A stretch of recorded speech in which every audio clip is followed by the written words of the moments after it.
বিসমিল্লাহির-রহমানির-রহিম। Rajanagar Ranihat degree college কর্তৃক আয়োজিত 2023 সালের এসএসসি পরীক্ষার্থীদের বিদায় অনুষ্ঠান উপলক্ষে মঞ্চে উপস্থিত আছেন অত্র কলেজের সভাপতি, শিক্ষক শিক্ষিকাবৃন্দু এবং আমার সামনে উপস্থিত আমার প্রাণপ্রিয় সহপাঠী বন্ধুবান্ধবগণ এবং স্নেহ ছোট ভাই বোনদের জানাই আন্তরিক সালাম ও অভিনন্দন। আসসালামু আলাইকুম ওয়া রাহমাতুল্লাহি ওয়া বারাকাতুহু। যেতে হবে বহুদূর এই চেরা বাদন, বিরহ বেদাতুর মনে বয়েছে হাসি আর কাঁদন। আজ ছেড়ে চলেছি সকল মায়া সুশাসন, সম্মুখে দাঁড়িয়েছি দিতে বিদায়ের ভাষণ। সম্মানিত একান্ত অভিভাবক, আপনাদের পরিচর্যায় বেড়ে ওঠা এক বাগান ফুল গাছ আমরা। আপনাদের স্নেহ কোমল আচরণ পেয়ে আজ আমরা ধন্য। হেলে পড়া চারা গাছকে বিরামহীন পরিচর্যার মাধ্যমে আপনারা আজ এই সুন্দর বাগান উপহার দিয়েছেন, এই জন্য থাকবে আজন্ম কৃতজ্ঞতা। সম্মানিত শিক্ষকগুরু, শিক্ষাদানের ক্ষেত্রে আপনারা ছিলেন শৈল্পিক। আপনাদের পাঠদান আমাদের মাঝে মুগ্ধতা ছড়িয়েছেন প্রতিনিয়ত।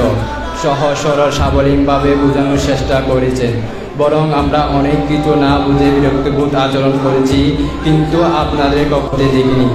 আজ এই বিদায়ের বেলায় আমাদের বিরক্তিপূর্ণ আচরণের জন্য ক্ষমা প্রার্থী। শিক্ষা জাতি মেরুদণ্ড, শিক্ষা মানুষকে অন্ধকার জগৎ থেকে আলোকিত জগতে প্রদর্শন করে। আপনাদের দেওয়া এই সুন্দর পাঠদানকে কাজে লাগিয়ে আমরা যেন ভবিষ্যতে আমাদের দেশ ও সমাজ জাতির জন্য মহৎ কাজ করতে পারি এবং আপনাদের কীর্তিমান স্বীকার করতে পারি। প্রিয় সহপাঠী বন্ধু বান্ধবগণ, কতগুলো অচেনা মুখে কোথায় থেকে একত্রিত হয়েছিলেন জানতেন না।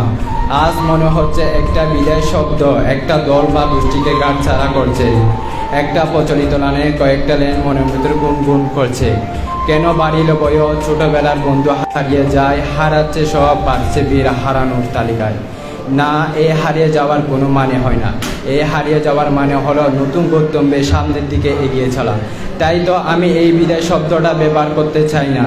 আজ যখন ছোট একটা বিদায় শব্দের কাছে বন্দী হয়ে গেছি, তখন বলতে হয় যেতে নাহি দিব হাই, তবু চলে যেতে হয়, তবু চলে যাই। প্রিয় ও গুরু ছোট ভাই ও বোনেরা, আমরা এই কলেজে 2 বছর যাবৎ অধ্যয়ন করেছি। এই কলেজে অধ্যয়ন করতে গিয়ে তোমাদের সাথে সাক্ষাৎ হয়েছিল 1 বছর কিংবা তার চেয়ে কম সময়।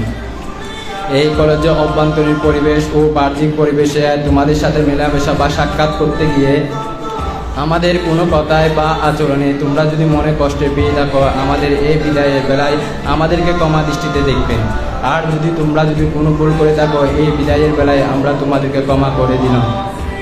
পরিশেষে সম্মানিত শিক্ষক শিক্ষিকাবৃন্দু এবং অভিভাবক এবং আমার প্রাণপ্রিয় সহপাঠী বন্ধু বান্ধবগণ এবং স্নেহের ছোট ভাই বোনেরা, আমাদের বিদায় দ্বিতীয় বর্ষের শিক্ষার্থীদের পক্ষ থেকে যদি কোনো ভুল ত্রুটি দিচ্ছে তাকে আমাদেরকে ক্ষমা দৃষ্টিতে দেখবেন। আমরা যেন আশানুরূপ ফলাফল করতে পারি এবং শিক্ষকদের মুখে হাসি ফোটাতে পারি। আমাদের পরিবার ও সমাজ যারা আমাদের জন্য পরিশ্রম করে যাচ্ছে, তাদের মুখে হাসি ফোটাতে পারি।